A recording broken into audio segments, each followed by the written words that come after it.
As the world braces for the imposition of trade tariffs on China in August, it feels like the calm before the storm. 8월 중국에 대한 무역 관세를 앞두고 세계는 폭풍 전야를 앞두고 있습니다. 6월, 7월에는 글로벌 소비자 수요와 수출이 회복되어 공장이 원활하게 가동되는 기간이었습니다. 이는 8월의 중국 관세 인상이라는 혼란이 일어나기 전에 평온한 시기로 볼 수 있을 것입니다. 현재 미국이 중국에 대한 무역 관세 인상을 예고한 8월 시행 시점에서 최소 2주 연기하기로 했습니다. 블룸버그의 무역 추적기는 7월에 또 한 번 강력한 수치를 보여주었는데 10개 주요 글로벌 상거래 지표 중 2개만이 정상 이하 영역에 있었습니다. 싱가포르, 한국, 대만과 같은 아시아의 수출 강국들은 칩과 전자제품에 대한 수요 증가에 힘입어 주도적인 역할을 하고 있습니다. 이로 인해 해상운임 비용 상승과 홍해, 주변의 지속적인 혼란에도 불구하고 주요 항구는 바쁘게 운영되고 있습니다. 올해 세계 무역은 높은 인플레이션과 차입 비용의 영향, 그리고 부진한 유로존 경제의 영향을 서서히 떨쳐내며 꾸준한 상승세를 보였습니다. 그러나 점점 더 많은 경제가 무역 전쟁에 휘말리고 관세가 다가오고 미국 대선이 뜨거운 이슈가 되면서 6월과 7월의 회복세는 단기적일 수 있습니다.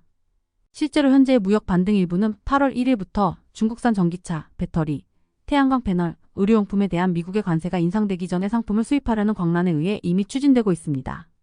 이번 관세 인상으로 연간 수입액 약 180억 달러가 영향을 받을 것으로 추정됩니다.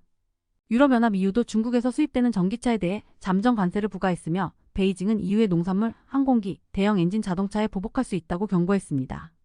멕시코도 미국의 조사를 피하지 못하고 중국이 더 높은 관세를 회피하지 못하도록 하기 위해 해당 국가에서 녹여서 주저하지 않은 철강과 알루미늄에 새로운 관세가 부과되었습니다.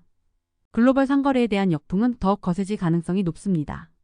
도널드 트럼프 대통령은 재선에 성공할 경우 중국산 제품에 60%의 관세를 부과하고 다른 국가에는 일률적으로 10%의 관세를 부과하는 방안을 이미 제시했습니다.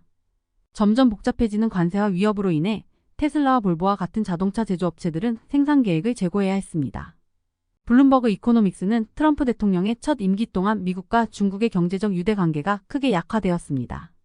그가 재선에 성공하면 그의 계획은 중국과의 유대 관계를 완전히 끊어버릴 수 있습니다. 라고 말했습니다.